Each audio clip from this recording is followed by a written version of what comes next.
안녕하세요. 백두산 금융연구소의 백두산입니다. 7월 19일 화요일 아침 8시 16분입니다. 제가 영상 녹화하면서 이쪽 오른쪽 아래쪽에 카메라로 영상 보여드리는 거 있었죠. 제 얼굴이 됐든 어항이 됐든 뭐 하나 보여드렸었는데 그게 좀 이번 주에는 사정이 생겨가지고 좀 어려울 것 같습니다. 그래서 이번 주 내내 아마 제 얼굴 좀 보시기 어려울 것 같고 다음 주 정도쯤에 여기 좀 정리 좀 되고 제 개인적인 사정이 좀 나아지면은 그럼 이제 영상 좀 보여드리도록 할게요. 한 일주일 동안 답답하실 수 있는데 조금만 좀 기다려 주시고 하여튼 어젯밤 미국 증시 마감 살펴보도록 하겠습니다. 미국 증시 하락 마감했죠. 중요한 저항 앞두고 하락 마감을 했어요. 장 초반에는 분위기 굉장히 좋았는데 장 막판이 되면서 분위기가 급속히 안 좋아졌습니다. 어, 일단 이런 거부터 좀 이야기를 해볼까요? 유럽 증시 같은 경우는 그래서 상승 마감을 했거든요. 이런 일들이 종종 있어요. 유럽 증시는 상승 마감을 하고 미국 증시는 하락 마감을 하고 이런 일들이 종종 있는데 이게 이제 시차 때문에 그럴 수 있죠, 일단. 예를 들면은 이제 유럽장이 열려 있는 시간이 이렇게 있는데 유럽장이 여기까지 열린다 칩시다. 근데 미국장은 어때요? 이쯤 개장하죠. 이쯤 개장해서 더 오랫동안 열립니다. 그러니까 미국장 열려 있는 동안에 계속 분위기 좋으면은 유럽장 이렇게 상승 마감할 수 있겠죠. 근데 유럽장 마감하고 나서 유럽장 마감하고 나서 잘 오르던 미국 증시가 꼬꾸라지면은 유럽은 상승 마감하고 미국은 하락 마감하고 이렇게 나올 수도 있겠죠. 그러니까 보통 종종 있는 일이에요. 장중에 분위기 달라지는 게요. 그래서 이 미국 증시 보실 때 여러분들이 이것도 생각하시면 좋습니다. 유럽과의 시차 생각하셔갖고 유럽이 문 닫고 나서 움직이는 경우 뭐 이런 경우도 있다는 거 좀 알아놓으시면 좋을 것 같습니다. 그래서 유럽이 문 닫고 나서 뭐 비트코인이라든가 뭐 전반적으로 하여튼 위험 자산들의 분위기가 좀 달라졌다 이렇게 볼 수가 있을 것 같아요. 자주 있는 건 아닌데 종종 이제 볼 수 있는 그런 거죠. 이런 시차를 이용한 시세를 뒤흔드는 거는 뭐 종종 자주 나타납니다. 예.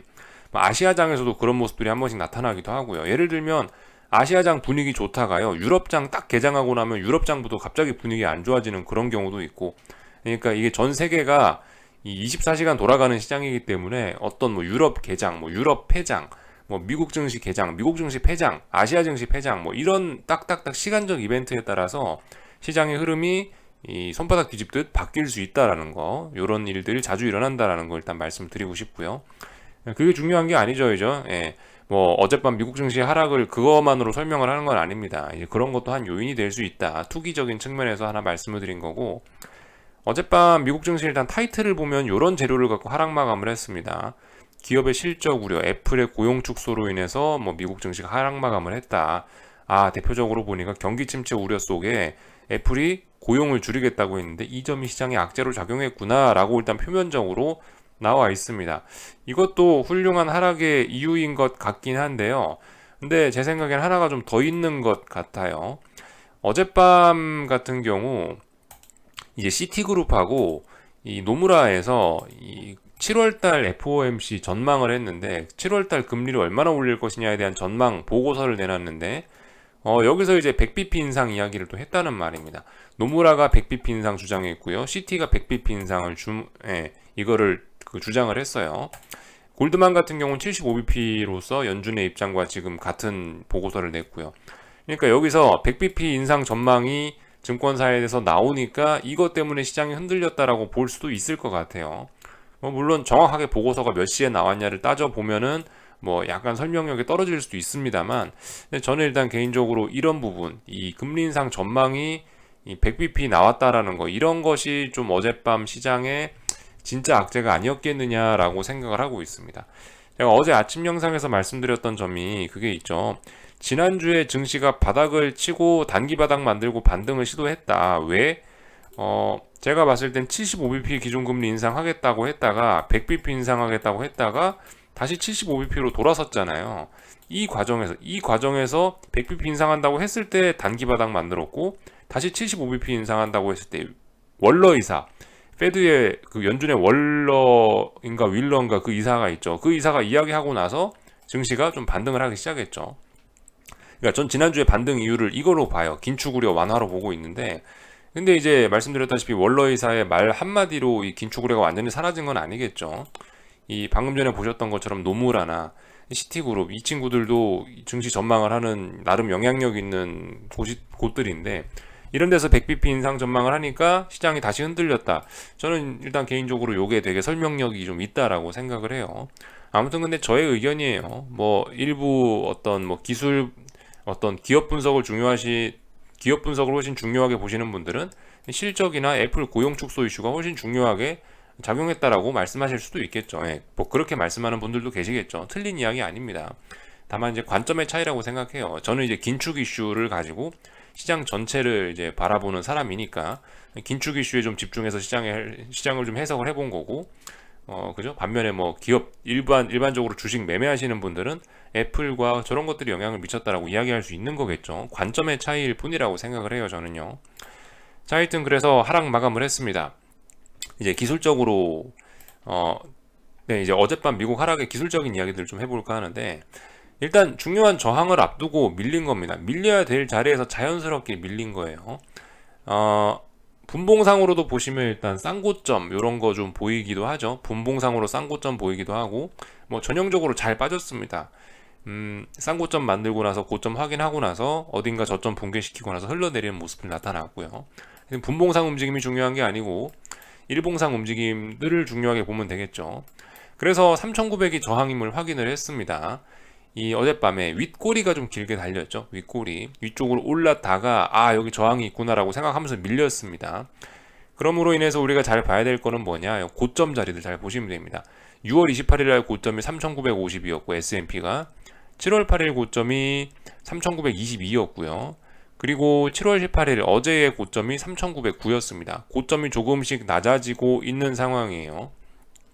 나스닥도 그렇습니다. 나스닥 같은 경우도 어제 12200이 중요한 저항이라 말씀드렸는데 일단 12200 터치에 실패를 한 모습입니다. 그래서 고점이 낮아지고 있죠. 6월 27일 날 고점이 12262, 7월 8일 날 고점이 12211, 그리고 어제의 고점이 12186이니까 고점이 스물스물 낮아지고 있습니다. 근데 어제 하락했다고 이제 상승 끝나고 오늘 밤부터 이제 또다시 폭락이 시작이다는 아니에요. 지금 그렇게 이야기하려는 건 아닙니다. 어젯밤에 하락했다 하더라도 여전히 5일선 위에 있는 거고 여전히 일단 위쪽으로 더 올라갈 수 있다라고 일단 저는 봐주고 있어요. 하루 정도는 하락할 수 있다라는 입장이긴 해요. 그러니까 중요한 건 오늘 밤이라고 생각해요. 저는요. 어젯밤에 일단 하락 마감을 했으니까 이 음봉의 진위를 오늘 밤 확인을 할 겁니다. 이 음봉이 가짜일 수도 있는 거잖아요. 그죠? 그래서 오늘 밤에 다시 상승해서 3900에 바싹 갖다 붙여놓으면 또 3900 매물 소화하고 상승하는 거예요. 나스닥도 12200에 대한 매물을 소화하고 또 오늘 밤에 올라가 버릴 수도 있는 거라고요. 근데 오늘 밤에도 상승 시도를 하긴 할 텐데 상승 시도 했다가 3900짜리를 다시 한번 저항으로 확인하면서 밀리면 그러면 이제 이야기가 좀 심각해지는 거죠. 한 번은 밀릴 수 있다라고 봐요. 그죠? 어젯밤 하루는 밀릴 수 있어요. 근데 2거래일 연속으로 저항을 넘지 못한다라고 한다면, 두 번이나 넘지 못한다라고 한다면 이 하락에 대한 신뢰도는 급속히 커지면서 방향성이 꺾일 수 있다라는 인식이 나올 수 있겠죠. 그러니까 오늘 밤이 저는 중요하다라고 생각합니다. 물론 어젯밤의 하락 자체도 저는 큰 의미가 있다라고 봐요. 일단 3900이란 저항 못 넘었고 12200이란 저항 못 넘었고 말씀드렸다시피 고점을 낮추고 있기 때문에 일단 분위기는 굉장히 안 좋긴 한 겁니다. 그리고 또 하나 분위기가 굉장히 안 좋다라고 본 게 일단 빅스 같은 걸 봐도 그래요. 빅스 같은 게 지금 일단 보시면은 지지선 자리에서 보시다시피 양봉 달고 이렇게 살아나는 모습이 또 나타나고 있기 때문에 오늘 밤에 물론 확인해야 되겠죠. 그죠? 이거 양봉 하나 나왔다고 살아났습니다라고 단정 지을 수는 없습니다. 24자리의 지지력이 중요하다라고 말씀드리고 있는데 전저점이니까요. 그죠? 그래서 어젯밤에 양봉이 달고 일단 양봉 달고 상승 마감했단 말이에요. 근데 이게 뻥일 수도 있잖아요. 오늘 밤에 빅스가 한 번 더 상승 마감 해주면서 이렇게 양봉이 하나 더 올라온다면 그럼 이제 진짜로 받아들여질 수 있긴 한데 아무튼 근데 이 중요한 지지선 자리에서 양봉이 튀어나오고 상승 마감 했다라는 것 자체가 그죠? 이거 쉽게 죽지는 않겠다라는 의미거든요. 이런 자리를 쉽게 죽이지 않겠다라는 이야기는 뭡니까? 시장이 쉽게 안정을 되찾긴 어렵다라는 의미일 수 있거든요. 그러니까 일단 어젯밤에 솔직히 뭐 하락 마감한 거를 온전히 다 믿지는 않습니다만 근데 일단 심상치는 않다. 그죠? 말씀드렸다시피 고점이 낮아지고 중요한 저항을 다시 한번 인식을 했다. 다시 한번 저항 테스트 했는데 밀렸다라는 점에서 하락 추세니까 더군다나 그런 점들이 더 강조가 될 수 있겠죠. 그냥 그런 측면에서 일단 어젯밤에 하락이 굉장히 일단 안 좋다라고 보이긴 보입니다. 그렇지만 오늘 밤에 한 번 더 확인하자라는 입장이에요. 그래서 일단 어제의 음봉을 믿으시는 분들은 오늘 밤에 이제 반등시 매도 전략 해볼 수 있겠죠. 어제의 음봉을 다시 극복하지만 않는 한에서는 반등시 매도 전략이 가능할 겁니다. 어제의 음봉을 극복한다라는 의미는 뭘까요? 제 생각엔 이렇게 봐요. 이 어제 만들어 놓은 이 음봉이죠. 이 음봉의 시가를 오늘 밤에 돌파 한착 하느냐 마느냐 여부가 이 음봉을 살렸냐 죽였냐, 이 음봉이 살아있냐 죽었냐를 결정하는 어떤 기술적인 포인트가 될 것 같아요. 저 같으면 그죠? 그래 3,878 정도 되는데 시가가 S&P가요. 이 자리 돌파 한착하면 종가상으로 돌파 한착하면 이 음봉 결과적으로 죽은 거예요. 그죠? 그러면 더 올라가겠다는 의미일 거고. 뭐 예를 들어 상승을 하더라도 여기는 이 시가를 완전히 돌파 한착하지 못하고 시가 아래에서 밀린다면 그래도 전 이 음봉의 기운이 좀 살아있는 거라고 이렇게 판단을 할 겁니다. 나스닥도 숫자만 다르니까 딱히 설명하진 않을게요. 음봉이니까 시가를 기준으로 판단하겠다. 이렇게 말씀을 드려봤습니다. 네. 그래서 뭐 아직까지는 7월 15일 날의 급등이 지난주 금요일 날 급등이 속임수였네 이런 이야기 아직까지는 하지는 않을게요. 그죠? 확실히 거래량이 적고 이래서 이 금요일 날 밤의 상승이 의심스러운 면은 있습니다만 아직까지 저거를 지난번에 상승이 속임수였네라고 단정 짓기에는 다소 빠른 감이 있을 것 같아요. 그래서 일단 오늘 밤까지 지켜보자 라는 이야기를 드리고 있습니다. 그러니까 하여튼 미국 증시 생각 있으신 분들은 오늘 밤에 또 잘 움직이셔야 되겠죠. 그죠? 오늘 밤에 좀 잘 보셔야 되겠죠. 이 정도 이야기를 드리면 미국 증시 이야기는 된 것 같고요. 반도체 지수 한 번씩 체크하셔야 됩니다.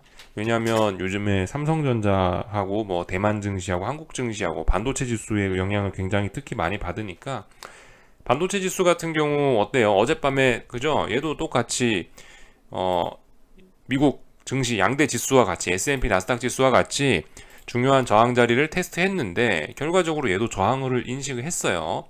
얘도 가만 보시면 여기 고점, 여기 고점, 여기 고점, 고점이 짜불짜불 낮아지고 있는 그림이고요. 그리고 어젯밤에 저항을 다시 한번 확인했기 때문에 일단 분위기는 안 좋습니다. 그렇지만 얘도 더 올라갈 수 있다라고 일단 봐주는 게 합리적이긴 할 거예요. 근데 오늘 밤에도 만약에 상승 시도를 했는데 밀렸어요, 아래로. 그러면서 여기 음봉이 하나 더 떨어지고 분위기가 안 좋아지면 그럼 이제 여기서부터 여기까지 올라오던 반등이 끝났구나, 다시 꺾일 건가 보다라고 이야기할 겁니다.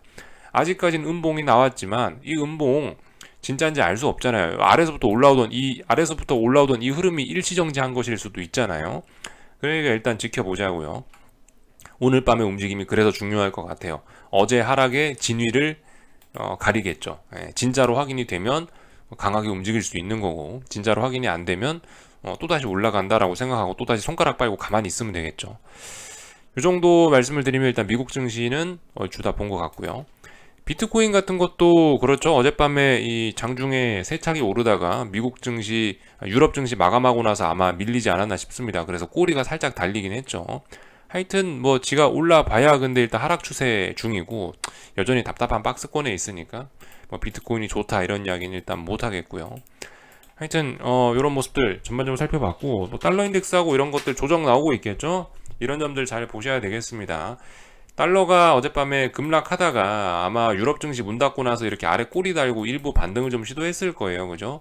이 아래 꼬리가 달리면서 미국 증시가 흔들렸다고 저는 일단 그렇게 보고 있어요. 근데 하여튼 중요한 건 뭐다? 이 달러 인덱스 같은 경우 상승 추세가 지속이 되고 있고 이 109자리가 유로와 달러가 패리티 되는 그런 중요한 저항 자리니까 여기까지 힘차게 올랐다가 나와야 될 조정이 나오고 있다. 자연스러운 조정을 받고 있다. 그러니까 증시는 조금 더 상승 시도를 할 수 있다. 이렇게 보는 입장이라고 말씀을 드렸죠. 이 정도 이야기하면 끝. 금리 같은 경우도 어때요? 여기서부터 여기까지 박스권이다. 여기서부터 여기까지 박스권이다. 여기 내에서 지금 고민 중이죠. 딱 한가운데 있죠. 하필이면요. 여기에 대해서 뭐 제가 딱히 드릴 이야기는 없습니다. 근데 뭐 긴축 우려 어쩌고저쩌고 하니까 금리가 좀 올랐다는 모습을 어젯밤에 뭐 시티그룹이니 뭐 노무라니 얘네들이 100bp 인상 주장하니까 뭐 조금 올랐네 이렇게 볼 수도 있을 것 같고요. 근데 아무튼 박스권 안에 있으니까 여기에 대해서 뭐 긴 이야기는 하지 않겠습니다. 박스권에 있는 걸 제가 어떻게 알겠어요?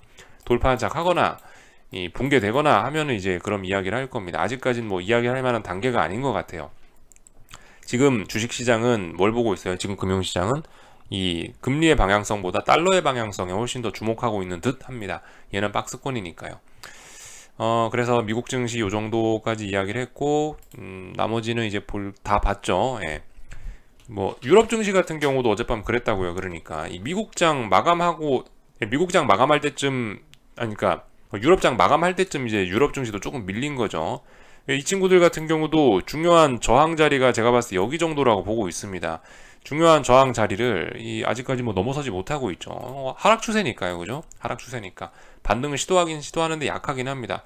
근데 말씀드렸다시피 얘도 이렇게 됐다고 바로 내일 꺾인다 이런 이야기 하는 건 아니죠. 오늘 꺾인다 이게 아니고 얘도 일단 더 올라갈 수 있긴 있는데 저항 확인했으니까 오늘 밤에도 밀리면 분위기 안 좋아진다 이렇게 이야기하면 될 겁니다.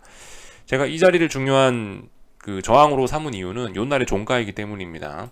요 장대 음봉 나온 날이 6월 16일인데요.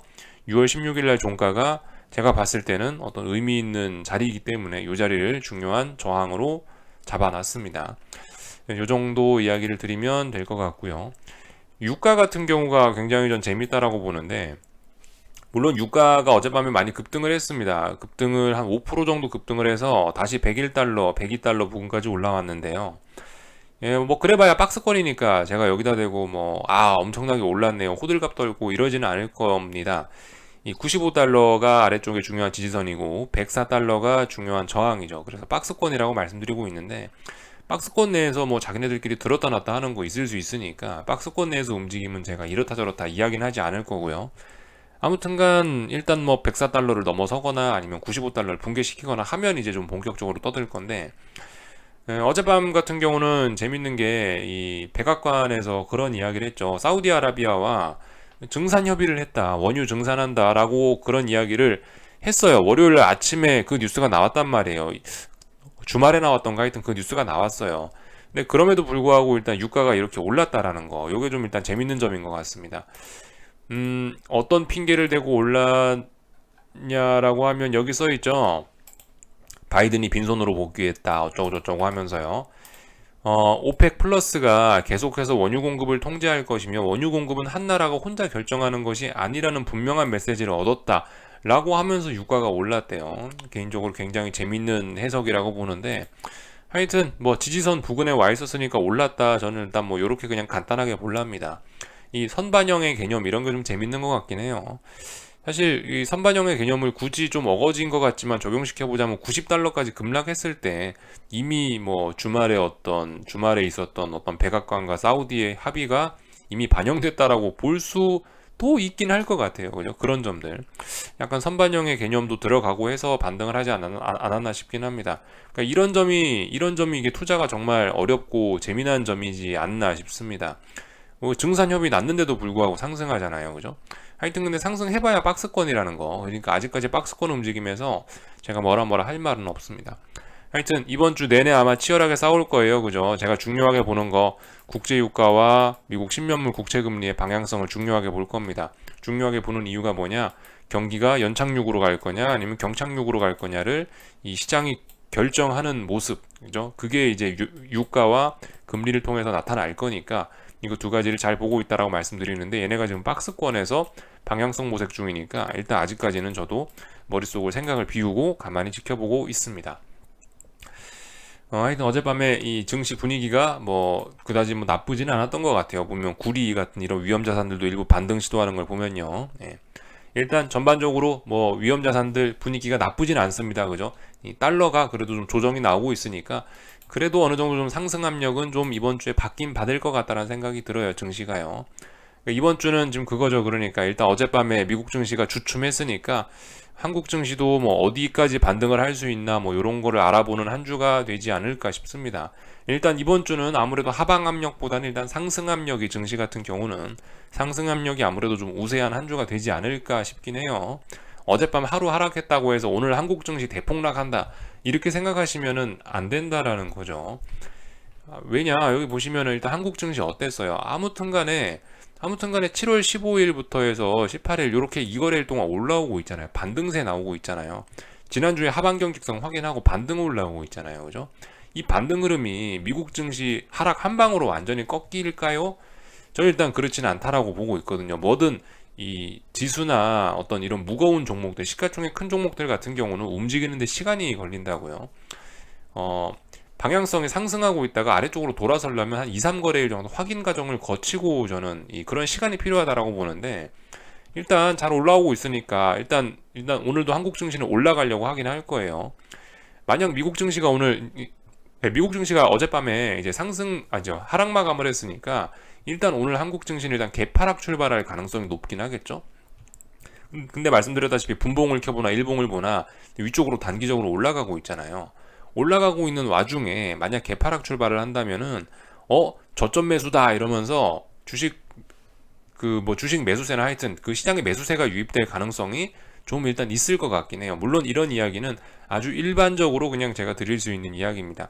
개파락을 하더라도 어디서 개파락 하느냐가 중요한 거고, 뭐 얼마나 개파락 하느냐 이런 거에 따라서 또 시장이 또 달리 움직일 수 있기 때문에, 솔직히 지금 아직 동시호가에 지금 시가가 지금 얼마에 이게 시작할지도 모르는 그런 상황에서 뭐 이런 이야기를 드리는 게 무리일 수 있긴 하지만, 통상적인 상황에서 적당히 개파락 한다면은 이런 상황에서는 위로 올라가고 있는 흐름이었으니까 이 흐름 때문에 저점 매수세 유입되면서 양봉으로 마감되면서 매물 소화할 가능성이 높다라는 거 생각하실 수가 있겠죠. 지금 오늘 시장은 물론 어젯밤 미국 증시가 하락 마감하긴 했지만 그다지 좀 분위기가 나쁘지는 않다라고 일단 생각을 해요. 아무튼 어제 매수세 이런 게 굉장히 강했기 때문에 저런 거에 영향을 일부 받긴 받을 것 같아요. 그래서 하여튼 오늘 잘 봐야 되겠죠. 한국 증시요. 어떤 점을 보면 될까요? 예를 들면은 어제 지나치게 볼린저 밴드를 째고 급등을 했던 이 삼성전자가 이 부담감을 어떻게 해소할 것인지, 여기서 장대 음봉으로 또 맞고 밀릴 것인지, 그러면서 여기 어딘가 저항을 확인할 것인지, 아니면 옆으로 줄줄줄줄 기면서 이 급등했던 피로감을 옆으로 기간 조정으로 잘 소화하면서 재차 상승을 시도하려는지, 뭐 이런 점들 위주로 좀 보시면 되겠죠. 하이닉스도 비슷할 거예요, 그죠? 하이닉스도 어제 급등했으니까 뭐 급등에 대한 피로감을 옆으로 기면서 기간 조정으로 소화할 것인지, 아니면 뭐 장대 음봉으로 오늘 내리꽂으면서 분위기 급속히 안 좋게 만들 것인지, 이런 부분 위주로 보시면 되겠죠. 코스피는 어떨까요? 코스피는 315가 저항이죠. 315를 근데 어제 턱걸이로 안착을 했단 말이에요. 그래서 316에 마감이 됐단 말이죠, 선물이. 그럼 316 자리를 저항으로 이제 인식해가지고 여기서 이제 또 장대 음봉으로 아예 뭐 내리꽂을 것이냐, 아니면은 말씀드렸다시피 어떤 기간 조정 형태로 옆으로 살살살살 기면서 어제 급등에 대한 피로감을 소화하면서 또 상승 흐름으로 가려고 할 것이냐, 이제 그런 부분을 좀 결정하게 되겠죠. 그래서 일단 뭐 어젯밤에 미국 증시가 하락 마감했다고 해서 한국 증시가 오늘 꼭 폭락해야 된다, 여러분들 그런 개념은 위험할 수 있습니다. 그래서 그런 점들 좀 생각을 해보셔서 보셨으면 좋겠고요. 오늘 코스닥도 그래요. 코스닥 같은 경우도 어쨌든 계속 이 7월 4일부터 해서 상승세를 타긴 탄 거잖아요. 단기적으로. 이게 끝난 게 아니라는 겁니다. 이런 상황에서 미국 증시가 하락 마감했다고 개파락 출발하면 오히려 상승 전환되거나 그럴 수도 있다는 거죠. 하여튼 그런 관점에서 생각하시면 되겠습니다. 한국은 한국이고요. 미국은 미국이죠. 지금 한국과 미국이 딱히 동조화돼서 움직일 만한, 뭐 물론 그런 이슈가 있긴 있죠. 긴축이라는 재료가 있긴 있는데 그게 반드시 매일매일 미국과 한국이 똑같이 움직이라는 법은 없으니까. 네. 어제 같은 경우는 한국과 미국이 똑같이 원웨이 상승을 보여줬지만 코스피가, 근데 뭐 오늘은 그러지 않을 수도 있으니까요. 아무튼 좀 유연하게 생각하셨으면 좋겠고, 잘 모르겠으면 가만히 계세요. 그죠? 뭔가 내가 보이면 움직이시면 됩니다. 지금 뭐 앞이 잘 안 보인다, 그럼 뭐 안 보이면 어쩔 수 없죠. 가만히 있는 거죠. 나는 어떤 투자 아이디어가 생겼고 확신이 생겼다, 그러면은 움직이시면 되는데요. 아무튼 확신이 없으시면 지금 관망해도 나쁘지 않은 구간입니다. 왜냐, 말씀드렸다시피 아직 시장의 큰 방향성이 정해지지 않았다고요. 시장은 박스권이죠, 아직까지. 그래서 방향성 모색 중입니다 라고 이야기해드리고 있잖아요, 그죠? 뭐 유가를 봐도 그렇고요, 금리를 봐도 그렇고, 주식시장을 봐도 그렇고, 대부분 어떤 수렴형이거나 아니면 박스권이기 때문에 박스권 안에서 방향성을 고민하고 있는데 모르면 안 들어가야죠. 예를 들어 이제 확인을 하고 들어가는 거죠. 아예 위쪽으로 돌파 한 장 했다, 그럼 일로 따라가시든가, 아래쪽으로 붕괴됐다, 그럼 아래쪽으로 따라가시든가. 방향성이 지금 가운데에서 결정이 되지 않았는데 모르는데 여기다 베팅을 할 수는 없잖아요. 그러니까 모르면 모르는 거 빨리 인정하시고 아무것도 안 하면 됩니다. 거기에 맞춰 대응하시면 되겠죠. 일단 여기까지 말씀을 좀 드려봤습니다. 궁금한 거는 리플 남겨주시고요. 오늘 저녁에 뵙도록 하겠습니다. 여기서 마치겠습니다.